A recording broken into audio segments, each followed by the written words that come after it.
welcome to the show, Joan. Such an honor to have you join us today, finally. Thanks for having me. I'm excited to be here. It's so fun when you have friends and you know them, but when they come on the podcast, I really deep dive into their story and I'm like, oh my gosh, I already thought you were amazing, but this is like Oh, a whole other level of resiliency, like getting through hard times. So I'm like, this is going to be a really great and interesting conversation because I'm like, there's so much for us to talk about in your life. But before we go into your own story, what I find so interesting as a theme of your life, which we'll talk about, is you've reinvented not only yourself, but business more than once. I feel like the power of the pivot is something that you've really done so gracefully and so well. And I'm just curious, for a lot of women listening in today, they're wanting to start their business, they're pivoting, they're having different careers, they want to aspire to maybe be in a position like that you're in. What do you think is a mindset that makes starting over possible, whatever path you may be on? I think for me, it's always about who I'm serving, right?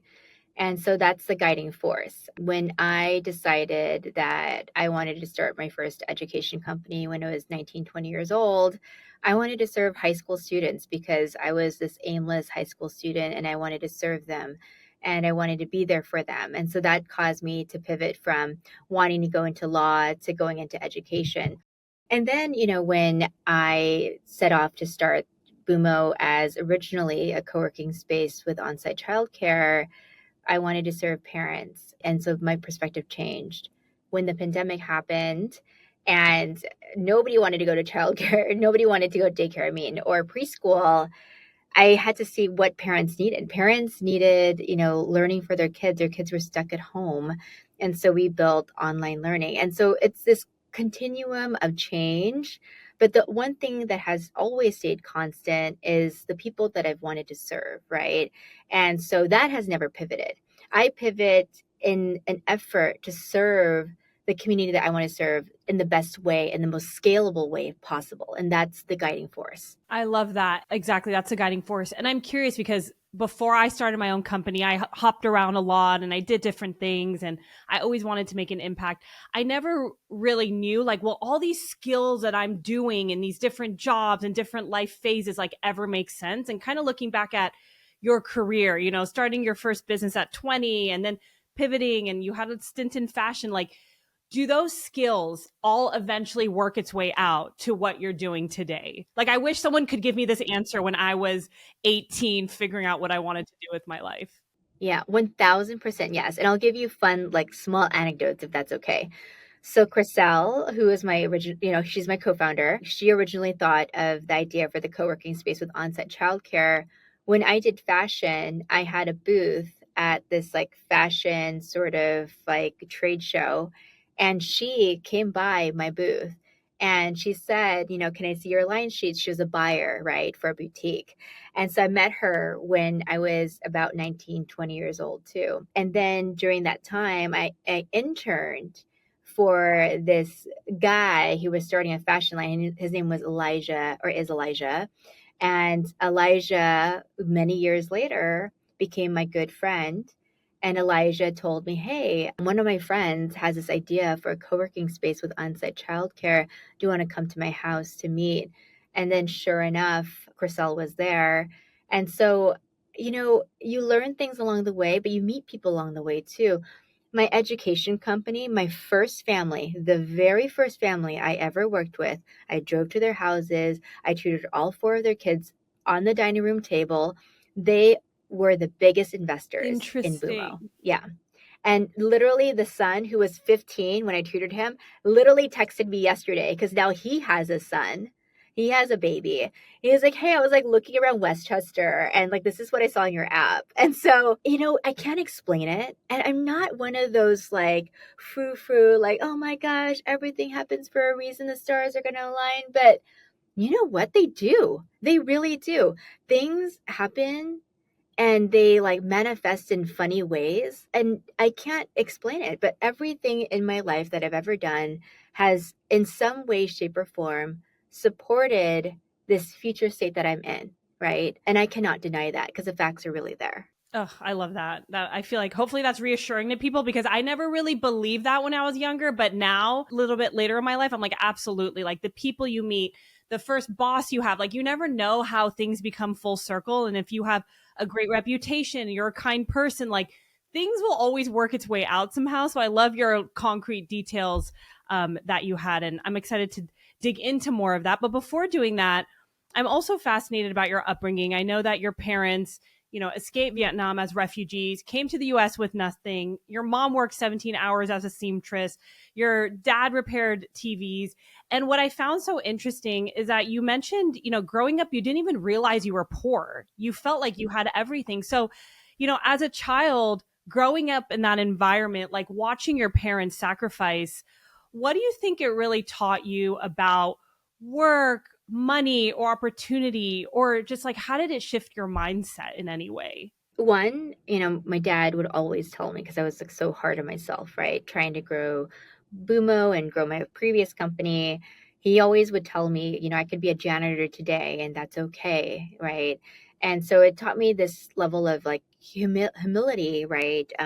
For it's going to be okay as long as you're living, you're breathing, it's going to be okay. So that was something that, I grew up with too, is like the sense of like, it'll be okay. You just try your best and whatever happens, happens. But there's also this like craziness that I've seen my parents go through to make me feel like, wow, anything is really possible if you work really, really hard. I mean, my mom, I remember seeing her like sewing and sewing, her feet were sore. We didn't even have a washing machine or a dryer until I was in high school, right? She was washing her clothes like in buckets in the backyard. And, eventually my parents were able to buy a house, right? Maybe not the nicest house, but they were able to be homeowners, right? The American dream, just 10 years after they came to the United States, not knowing anything. And so for me, sometimes I reflect back and I think, man, if they could do that with nothing but their clothes on their backs, right? Not even knowing a single word of English, not my dad only graduated from seventh grade, my mom only graduated from high school, and they became a homeowner, is like I could do a lot, if I just worked really hard because now I know English, right? I know the language. I know I have access to education. I have access to, different people and networks that, my parents didn't have access to. And so I feel like, man, I have this opportunity. And also in terms of perspective too, for Bumo, I mean, now that we're on the other side, because we just made our fundraising announcement, but man, like the number of times that we almost ran out of money, the number of times that I had to put my own money into Bumo to save it, I could say that now again because we're on the other side. I just told the team we get to work hard and not only survive but to thrive, right? And that's an opportunity that I don't take lightly because there's two ways to work hard. You work hard to just survive and be in survival mode, right? Save the company, working paycheck to paycheck, get just to have food on the table. And then you can work hard to thrive, right? And I think both types of hard work are very, very important. But I think that perspective really helps me a lot because then now I think about it, I'm like, wow, I am working hard to thrive. And if I need to work hard to survive, I will, right? But telling my team yesterday, I was like, we get to work hard to build a generational company. And that is exciting. And that is a privilege that we all share together. I have goosebumps. That is just so beautiful. And I have so many questions. And I think, one of them, you just really opening up about you get to do this and your parents gave you perspective. And I love that your dad even looked at you and was like, whether you're a janitor, like, as long as you're happy and working, like that feels really great because sometimes I feel like we have our own expectations of ourselves, and if our parents have a whole other level, it just makes things, I don't know, less fun or even more difficult. But going to your team when you're going through those tough moments, you've said you've had to fund the company and you guys have gone through so much. It's interesting because you can easily be in that phase and kind of have a victim mindset a little bit, like, why am I doing this? Or this is so difficult, or stories like it's all on me, because you're also the leader where you're trying to make sure you're positive to the team and you're spearheading it, but really like the behind the scenes and when you're alone at night, like it is not fun being in those moments. And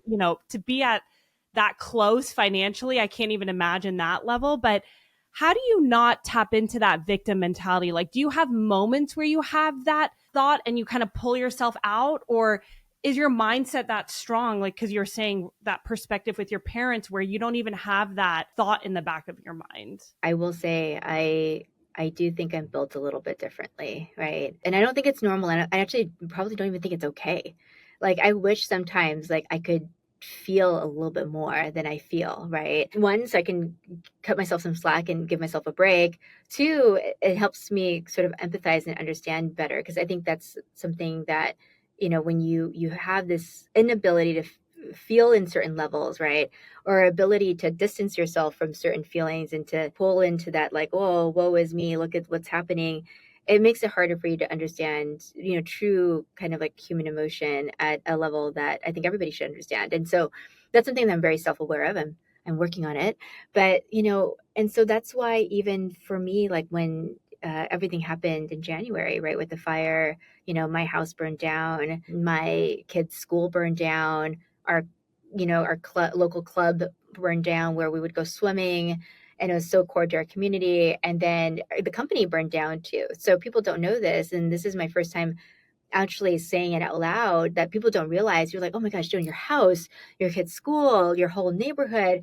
But while I was navigating that, Bumo is a collection of daycares and preschools. 300 daycares burned down Oh my during the LA gosh. fire.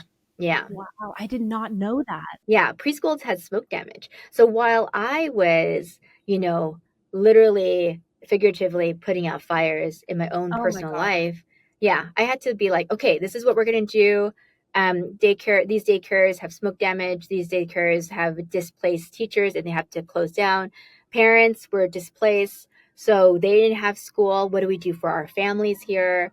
Our families that we knew were going to be in LA are now moving to Orange County. So, what's our game plan? Or moving out of state. So, there was just so much happening during that time. It was very, very challenging. But, I think being raised by my parents, again, I don't think this is a good thing. So I don't want anybody to be like, I need to be like Joan, where like emotionless, like robot. And so like that's not okay either, But I was in that moment, it helped me just kind of like tap into. My investor tells me, and he says it like every time I talk to him now, he's like, you know what? I need to tell you what you have. And I was like, what do I have? He's like, you have a bias for action. Like that's just what you do. And I own that. In a moment of grief, in a moment of despair, in a moment of loss, I have a bias for action. In a moment of my company's gonna die, I have a bias for action. The moment my house is burning down, I have a bias for action.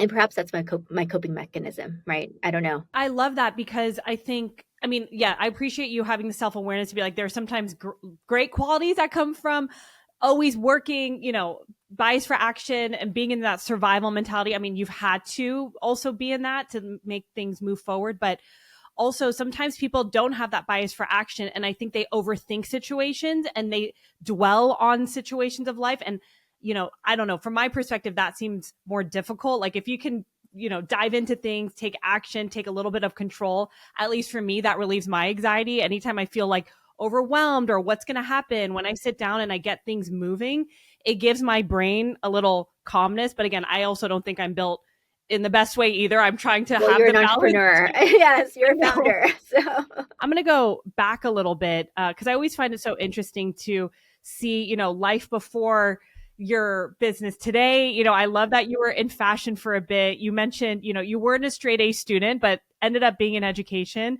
And from my understanding, you were tutoring and running your fashion line at the same time. And I'm just curious, how did you choose between the two? Because clearly, you're not in fashion anymore. And, what did that moment kind of teach you in business or what path to take when you had both of those ideas in mind? this was pretty external, actually, right? As with a lot of the changes in my life, it's motivated a lot by external factors. So here it was 2007 when I was tutoring kids, driving to their houses, and trying to start up this fashion line where the price points for a lot of my dresses were like $200, $300 a dress or an outfit. That was a pretty high price point. And so the economy, right, was doing really poorly. And I had this, fashion line that was trying to start. I was tutoring kids and, making income. And with the economy and the way it was, no boutique was going to pick up my Joan Nguyen clothing fashion line, right? They're going to pick up Diane von Furstenberg or something that's a little bit more well known, right, in this economy, and not take a chance. My boyfriend at the time, who's my husband now, who is like selectively always comes in clutch with like the advice, right? Typically, I'm like, don't talk to me, like stop mansplaining me, like I get it. He doesn't mansplain me, but like during this time, I was like, oh God, I don't know what to do. He's a finance guy. So he's like, what makes you money? And I was like, tutoring makes me an income because nobody's taking my fashion line. And so that's how I made that decision, was like, I just cold turkey stopped fashion and started tutoring kids, rented a little office space that was like a couple hundred square feet, and then opened like these centers and then worked with kids globally. And then it kind of took off from there. Yeah, it's incredible. And you bootstrapped the entire thing. You had all these locations, it was global. So then I am curious how the transition to Bumo happened. I know you mentioned earlier on someone introduced you, like a mutual friend introduced you to Chriselle. So tell me more, because you didn't start off as a co-founder. You didn't start off as the CEO. So tell me more, like, what did those early conversations look like and your impact? Because I love the way life kind of twists and turns when you don't really expect it sometimes. Yeah, yeah. So Elijah, I was his intern. I was his fashion intern, and then he became my friend. And so he said he had Chriselle over at his house for a lunch, and she was expecting her second daughter. She was pregnant with Chloe at the time. I'm sorry, not Chloe, Colette at the time. And then he's like, "Come by. There's this business idea that she has. Just would love your advice because you're in education, right?" And so I see this like deck. It's like for a co-working space with on-site childcare. I had my son, he was 3 months old in like this carrier. So I was like lugging him there. And I was like, oh my gosh, this is like speaking to me right now because I'm on the struggle bus. Like I was this like crazy working, enterprising founder of this education company. And here I am like feeling so guilty all the time about being away from my kids. So being co-located with my kids, with this idea of a co-working space and on-site childcare really spoke to me. I wasn't part of Bumo. They had a CEO. They Oh, you had did? Chriselle. Yeah, they did. They did. And I came on as like a glorified intern or a free consultant, whatever you want to spin it as. I was so obsessed. I would just like email and yeah, give ideas. And then I eventually, Chriselle told me, she's like, you really are good at this. You're an operator, and I need an operator on my side, and you should be the CEO and the co founder. And I was like, sure thing. So I was basically CEO and co founder of two companies at the Oh, same you're still time. running the other one. Yeah, so I Interesting. was still running the other one, and then the pandemic happened, and the pandemic forced the other one basically to almost wind down because what happened during the pandemic was SATs were canceled, ACTs were canceled, kids took by years for college. They didn't apply to college anymore because they were waiting a year, right, to apply. Finals were canceled, right? Do it at home. Your finals. So tutoring hours went down. Test prep programs didn't get enrollment. College admissions went down. So it kind of everything happens for a reason, and in an external way, it forced one business to wind down. So I'm so grateful to have Bumo because I mean, to be honest, if I just had the other company I really wanted it to survive, I probably would have done whatever it took to make it survive, and it probably would have still been here. But given the two options, I chose one lane, and that lane was Bumo, and went full throttle with that. Gosh, it is so crazy to think about your life, like all the external factors that have impacted you. It's wild to kind of think about that. And that is another one. And I'm curious, like you mentioned, you were obsessed with the idea. You were just helping her, not getting paid. You just loved the concept. How long was that relationship for, of you just adding value and being in touch with her and being excited before you became more involved? It was July 2018 that we had that little like lunch where we were talking about things, and then I think it was the end of that year that we had a pilot. I remember we did like a little pilot, a co-working with on-site childcare pilot. And then I think we didn't raise, that was 20, so that's 2018. We didn't raise capital until 2019. And so I would say it was like probably not until July of 2020 that I got paid. And then the end of 2019 that I had a title of like founder and CEO. Yeah. I love that because I feel like the things you're genuinely interested in, like you're not always getting paid from day one. Like there's so many interests and so many pay cuts I did with different jobs or just being around a concept that I love, similar to you, that all ended up kind of working out. So I love that you also, it came out of a genuine interest and a genuine passion. And from my understanding, you guys planned, or you not planned, you pitched a ton of investors, like over 200 investors. Yeah. And I can't even imagine. I know you're probably like, let's not go there. But they were at the time were like, cool idea, but like, we're not interested right now. So I'm just curious, did that kind of shift your perspective on the business? Because I know you guys pivoted a little bit after that. So if you can kind of walk us through, raising money, what that was like, and what it really allowed you guys to think through as a next step. Yeah, so raising money in that process, we never changed the idea. It was always still like the co-working space with the on-site childcare. And there's a healthy dose of delusion, right? That all founders have to have. Like I didn't care that people said no to me. Like it didn't change my perspective. I cared because I wanted them to say yes, but I didn't care in the sense that it didn't impact how valuable I saw this business idea and how much I wanted it to come into fruition. So if somebody said no to me, I was almost like, they just don't get it. And so like, they just don't get it. I'm going to show them that this is going to be the thing. It was tiring. It was hard, but it didn't thwart me at all. I mean, still to this day, I'm still the same way. Like I have very dogged conviction in what I believe. I will change my mind, obviously, through pivots. Externally, I will listen, I will take it in, but that was like what I netted out at was like, oh, they just don't get this idea, right? And it was a weird time. This was when like the wing was winding down. It was obvious that WeWork was not going to be where it was supposed to be. Co-working space was like an F word, right? During that time, brick and mortar, like we missed that boat of where it was like really exciting and fun. And it became like, oh, this is like lots of CapEx, right? And very clunky and not scalable.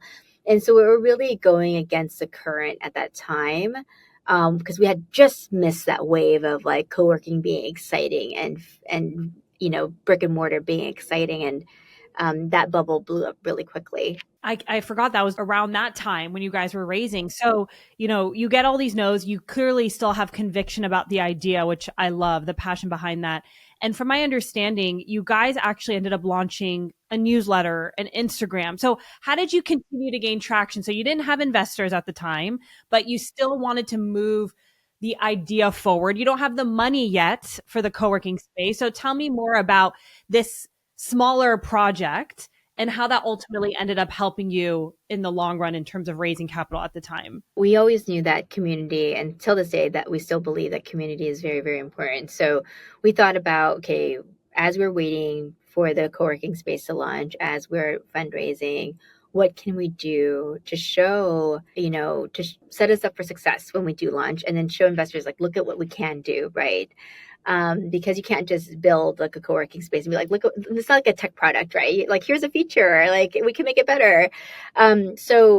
So the thing is like we built this thing called Bumo Digest. It was a newsletter, a parenting newsletter that we launched on Sundays. So I would like panic every Sunday, like, oh, good, did it get sent out, right? I was like, is there a typo? Is the link working? Like, who tested this? And so it's just me and two people, and so so it's like one of us. And so we tried to build this community. Wow, you really know a lot about Bumo. I mean, I almost forgot about the Bumo I Digest love until this you brought it stuff. up. Yeah. I love it. I think it's important to talk about. It's like you were wanting to bring something to life because you wanted to prove yourself still with a concept and keep the communication. So Right. So we did do this newsletter, and it, got us some visibility because it was exciting. It was in the parenting space, which at that time there were some fun, cool parenting brands, but it wasn't like how it was today. Like I think Coterie was barely starting at that time, right? Bobby didn't even exist, I don't think, at that time.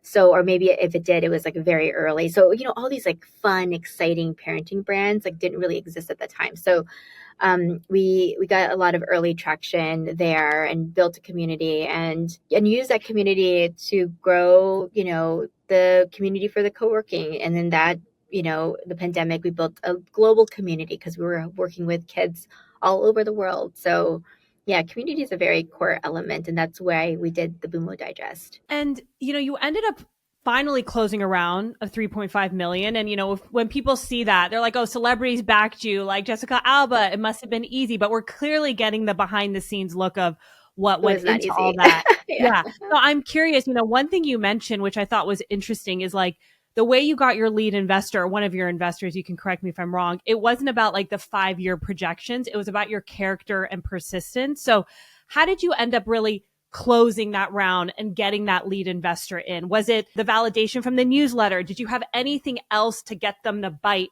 now because you had the rejections earlier? Yeah, I mean, it was because we had our landlord, and our landlord gave us a decent sum of money to build out the space. We had raised no money at this point. So it was a good chunk of money, almost $1 million. And we basically, after that, we sent out an email and I was like, hey, we got our landlord to agree to this. And then one of the investors flew out and was like, oh, I want to see the space. And so I was like, okay, sure. And I remember this day clearly because it was still a barricade. And I talked to the landlord and I was like, can you please make sure the space is like I can access it, right? It's unlocked. And so they're like, yeah, it's unlocked. It's okay. And I get there. I'm so excited. This investor flew out from New York. She's excited to see it. And like, it's literally like closed, right? But it's like a barricade door. So my little 5'3" body, like I busted that door open. Yeah, like I literally with just my might and force just like pushed it open. And it opened and I showed her the space. It was like nothing. It was just like a vanilla. It wasn't even a vanilla shell. It was like nothing. It was just like concrete and like just like materials. And so I showed her the space, painted the vision of what it would look like, showed her the renderings. And then we were going down the escalator and she was like, I'm in for $250,000. And then I sent another email. I was like, we got somebody in for $250,000 and blah, blah, blah, blah, blah. And then it just started, and that's what always happens. You get one person and it's like a lemming effect, right? But it's just getting that first person is so damn hard every single time. Yeah. Totally. No, I know how that goes. But when you were saying like I called the guy, things are closed. I'm like, in business, I have developed a paranoia that like it will never work out the way it is. Like the door, like when you were saying that, I'm like the door for sure was closed. It was locked. Like it's like nothing phases me anymore. It's like No, no. It's like the um universe. the universe, yeah, but it always works. You figure it out. You said he busted the door open, which I love. So you finally get that funding. You're excited. You're like, people are finally seeing the vision. And then another external event hits, right? Pandemic. And then you guys had to again quickly pivot. So tell me more about the mindset then. Were you worried? Did you have an idea about what you were going to do, taking things offline? Like what did life look like for you guys at the time? So our barricade did say that we were supposed to open like March 2020, right? So on our barricade, and we were full in construction mode. We had contractors, we had builders, we had architects, we had everything. So we were paying the money, right, to get this done. And then I remember telling Chriselle, like, oh yeah, should I tell like our contractors that we're like 2 week delay, maybe this pandemic thing? And so she's like, yeah, maybe like 2 weeks. Okay, I think it may be a month. And then so I remember it was April 11th. No, sorry, April 9th. I had the team, which is me and like two people, me, Crystal, and two people.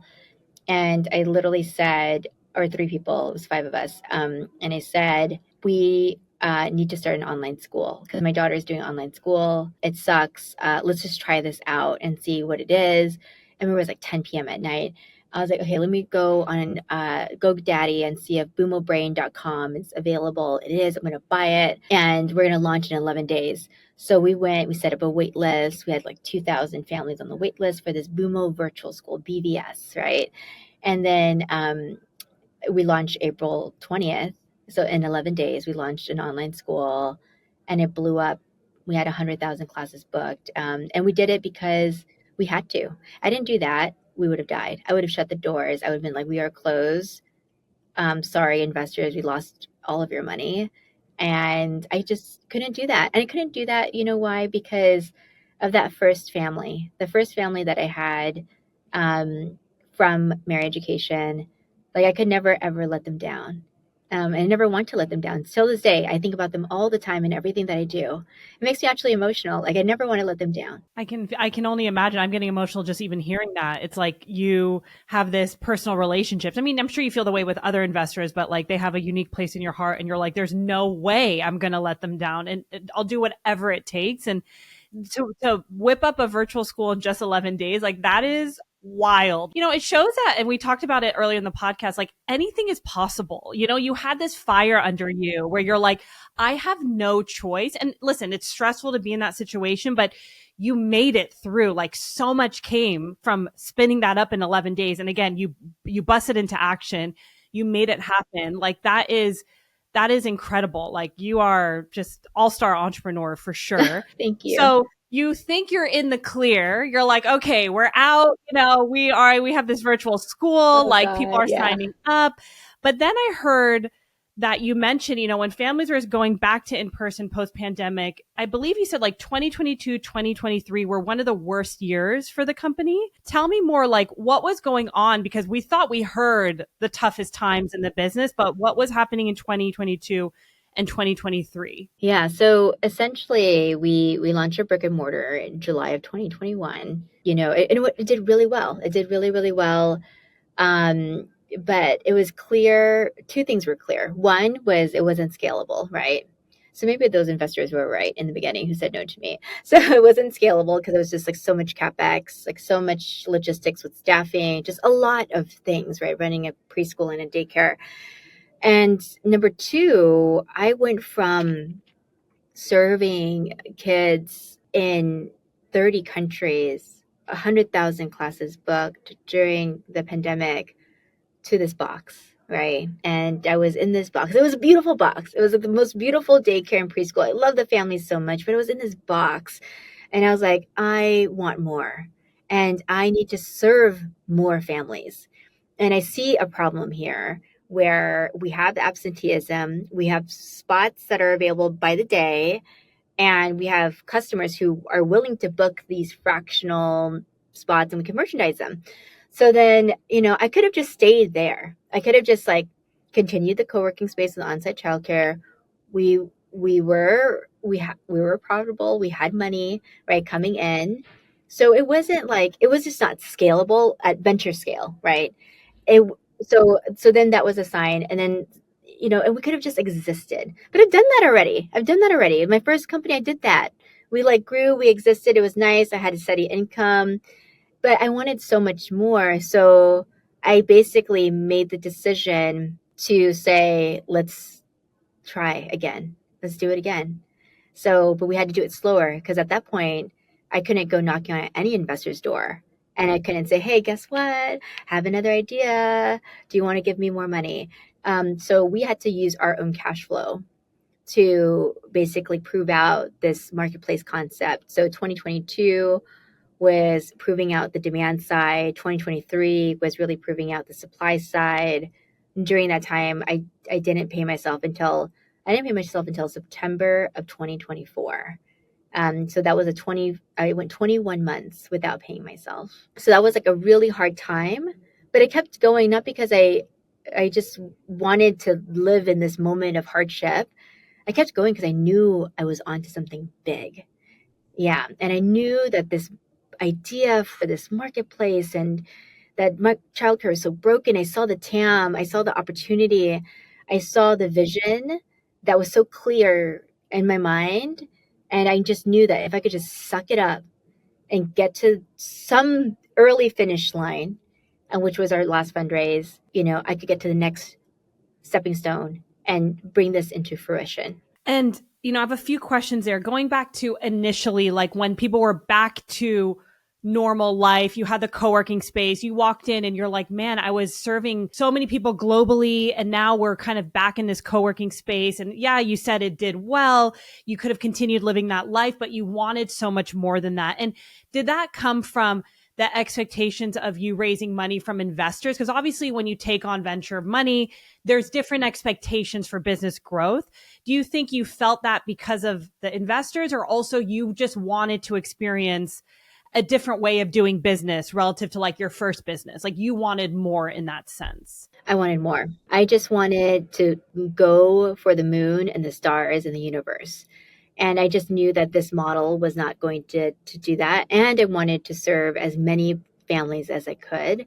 And I knew that this brick and mortar box by box model was not going to be, the way to do that. And did you think that because of the pandemic, when you guys were virtual, you got a glimmer of that? Was that like the first seed where you're like, oh, wow, there's so much. Yep. I love that because it's like you didn't Yeah. expect to go into virtual learning, but it expanded your mind in a different way where you're like, oh, there's so much more potential, where you clearly invested in shifting your entire business model when life was back. And you said that 21 months you weren't taking a paycheck because you were so devoted into this bigger mission. You saw this opportunity. Did you have glimmers of hope or momentum along the way? So you said like, you guys were investing all the money into that. You didn't take a paycheck. So how do you know if you're on the right path? Like you said, intuitively you knew it, but were there other markers that you would hit where you're like, yes, yes, yes? I mean, numbers don't lie, right? So the metrics were just there. Like we would see the booking behavior and booking patterns. We would see providers, meaning childcare providers, like locations, right, being more and more amenable to like putting their slots online, and then we were paying them out. Some of them were getting like $5,000-$10,000 a month of extra revenue, and it was nice for them. And for me, I'm like super customer obsessed. Anybody who's worked with me will tell you that. I talk to customers a lot. So I could just feel it the moment I talked to them, how much they loved the concept, how much flexibility it gave them, the providers, like how much extra revenue they got. I mean, I could just tell anecdotally too from just talking to these customers, and then the metrics, right? It's just the numbers, right? That's the thing that we try to keep our fingers on the pulse on is, what do parents want? What do families want, right? And that's what we're going to bring them. And that all gave me conviction to go out and raise again last year. I love that you proven out the model for the most part. You're like, I'm going to use our money. We're going to build this out. It might take some time, but like numbers don't lie, right? And when you're going to investors, it's like at least you have something proven at this stage where you can go to them. And you successfully raised 10 million, which is awesome. And I love that because if somebody saw your story, they're like, oh, she had celebrities in the first round and then she just raised another round at 10 million. Like Oh, it that all doesn't matter. It's just all yeah. numbers. Yeah, like they don't care. Yeah.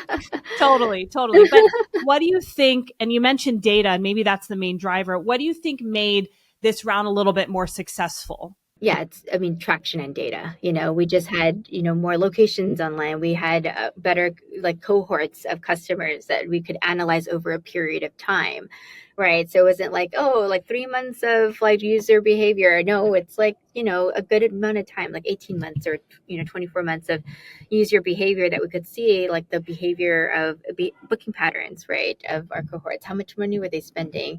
We can be predictive more about like LTV, and we understood our CAC a little bit better. It really comes down to the numbers. You don't have the numbers. You could have, unless if you have an AI company, right? You could sell anything and raise anything at this point in this market. But if you don't have a native AI company, it definitely comes down to the numbers, even more so now because AI is so hot. And how do you think you've changed as a leader? I would say like this is more of, would you a tech play, like a marketplace? Would you say that you've kind of had to shift the way you are as a leader, or whether it's like learning certain things? Like how have you personally or professionally changed over the years? It's been 6 years, right? I know Bumo, this version of Bumo is so fresh and new and fun, but it's been 6 years. And me, CEO Joan, 6 years ago, 4 years ago, 2 years ago, and now I'm totally different. Me myself as a person, always been the same, hardworking, really dedicated. But as a leader, I've changed a lot. I've changed my perspective a lot. I am, there's this adage, right? You hire slow, fire fast, and everybody says it. but doing it is important, right? Our hiring process is a 6-step process right now. When somebody is not a good fit for Bumo, we take the perspective that we're doing a disservice to them, right? Because if they're not a good fit, we are taking them from an opportunity that they have elsewhere. So we make that decision a lot earlier if it's not a good fit for Bumo, because at the end of the day, if somebody's not a good fit, it really will deplete the resources of you as a founder, the team, right? It's really hard. I think I have also learned to be incredibly focused. It was hard to do that in the beginning. I'm a focused person, but focused in terms of business and what you're focusing on in terms of building. Because we had the co-working space, we still had the online learning actually during the co-working space. So it was kind of a crazy time. And so there was a moment where we had all three: co-working, online learning, and marketplace at the same time. And so we actually wound down the co-working space in preschool in December of 2024, and so that was like a big move for me. An investor that I talked to yesterday, he was like, "Wow, that's a big step. Like most founders won't want to do that. Like you won't want to divorce an idea that you had that you were so passionate about." But for me, it's all about focus, because focus is like, it's not about what you do, it's about what you don't do, right? So clear the path and focus. So I think then, like, that's where I've learned is, how focused I have to be on the thing. The main thing is always the main thing. Having the right team, right, to build the main thing, being very clear in my communication.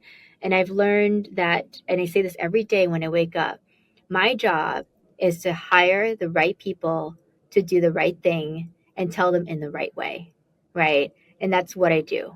If I don't hire the right person, we're screwed.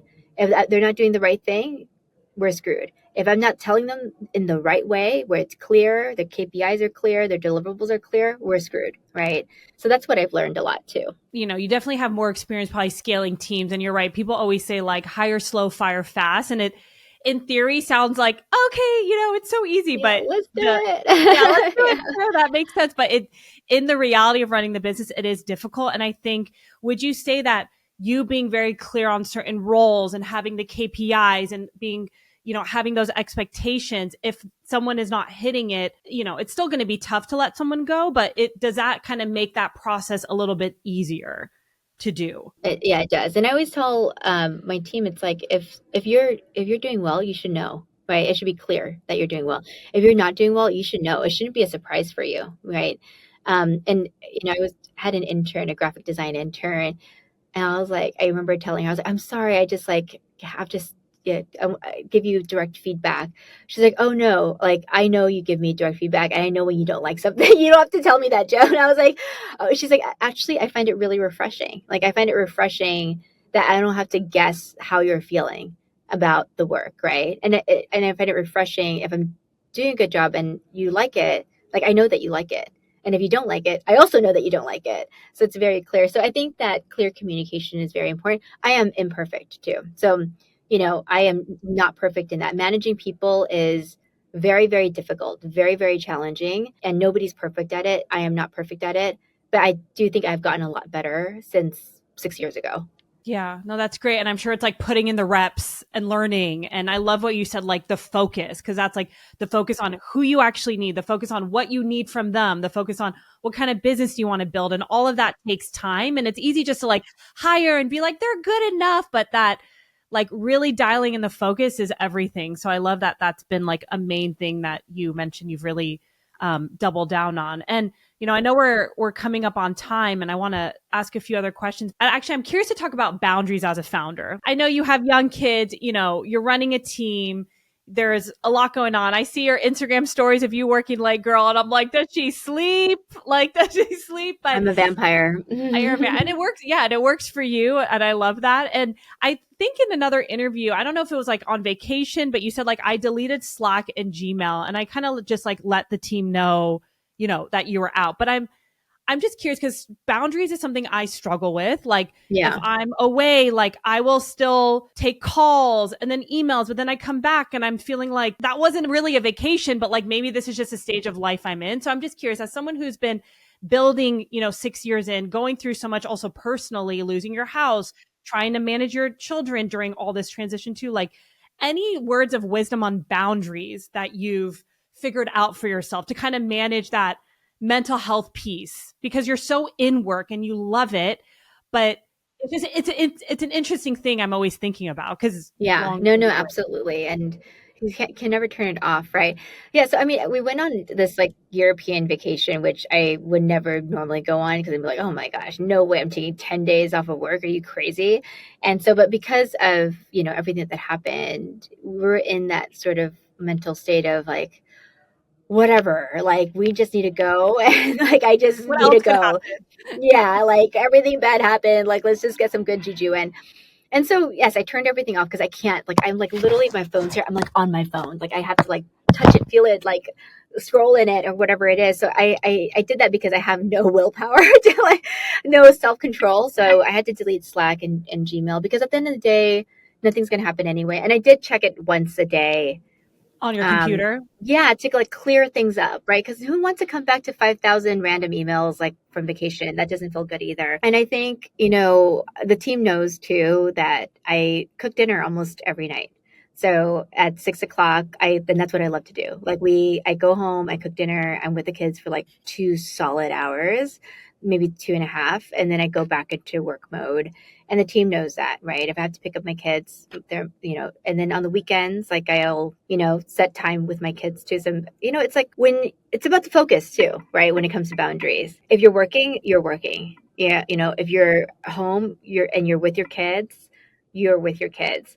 Granted, I used to actually, this is a funny story. I know we're almost at time, but I actually bought a phone jail from Amazon. Yeah, Have you heard of sure. those? Yeah, Yeah. 100%. Yes. Yes. I had to have a phone jail. So my kids would put my phone in jail. And so that actually got burned down in the fire. So hopefully my insurance company sees that on line 46 of my spreadsheet. And so, you just have to sometimes like you want to create the boundaries, but I'm too weak. So I have to have things that create boundaries for me. But yeah, I think at the end of the day, as a parent, if you're on a date with your partner, if you're with your kids, just like focus time. Like I could be with my kids 10 hours a day and on my phone and on my laptop. But this weekend I tried something new where I told my daughter we could go on a girl date, 90 minutes. And I was like, fit it all in, like make a list. We went to Chuck E. Cheese. We went to Jamba Juice. We went to Miniso. We went to get supplies for crafts. And it was 90 minutes, no phone, super dedicated to her. And it was the best time. I love that. I think it goes back to like focus, because when you're kind of in between, like you're with your kid or your partner or friends and you get an email, like I'm like you, I can't not, like I just go in it, and it's like you're not Yeah. doing the best because you're kind of split between two, but having those boundaries. And yes, I have all the phone jails. I've tried them all. I'm using something Really? called Brick right now where you go and you have to swipe it on your phone and it will turn off different apps. So like in the morning, because sometimes I will, it's really a bad habit. I'll quickly go on my phone and then I'm just like firing off all these things. And it's just not the way to wake up literally right from bed. So I have this Brick phone that just shuts everything off. And then when I'm ready, I go there and I swipe it and then it opens it up. But I'm always asking like what are different mechanisms. So I love hearing other founders and what they do. Yeah. So Yeah, we have no restraint. no restraint. No, no restraint. Well, I want to end on, one last question. We've talked about maybe so many lows that you've gone through, and I appreciate your vulnerability of like the behind the scenes. Like that's why I do this podcast for fun. I'm like, I want to be real about what actually happens. And if there's like one honest piece of advice you'd give someone who's maybe going through a tough time, who might be questioning their business or might be going through a tough time in their life, like any words of wisdom as someone who's gone through business failures, shifts, losing their home, having to, relocate, but any words of wisdom to kind of share with someone who might be going through a difficult time? 3 words: ask for help. Yeah. I think as founders, like we just feel like we've got it all, and like you feel embarrassed for asking for help, but ask for help. I wish I did it earlier. I know that sounds so simple, like a slogan on a t-shirt, but you ask. And even my when the fires happened, my investors asked me and they said, what do you need from us? I was like, I'm fine, I got it, everything's fine. And then some of the investors were like, what about another $500,000, Joan? I was like, oh, Really? And they're like, yeah, we want you to feel okay. People want to help you. You know, people who believe in you want to help you. You know, other founders helping me, influencers helping me with Bumo, like content creators helping me with Bumo, my family, my parents this week, like, oh my gosh, like they're picking up the kids like twice a week for me so that I can focus on work and do the things like, and I was too worried to bird it. And you know, you just worry about everybody else. Like, just ask for help. That's all you need to do. I need to hear that because especially as founders, you're so used to like, I got it, everything's fine. Like you don't want to put yourself out there, and be vulnerable. But it's like none of us can do all these things alone. So, and people are wanting to help you. So it's just Yeah. a good reminder. Well, Joan, this was so much fun. I feel like I could talk to you for hours. Thanks for being so real. I'm so excited for you guys. So excited to get this out. Thanks for joining us today. Yeah, I'm super excited. Thank you so much for the time.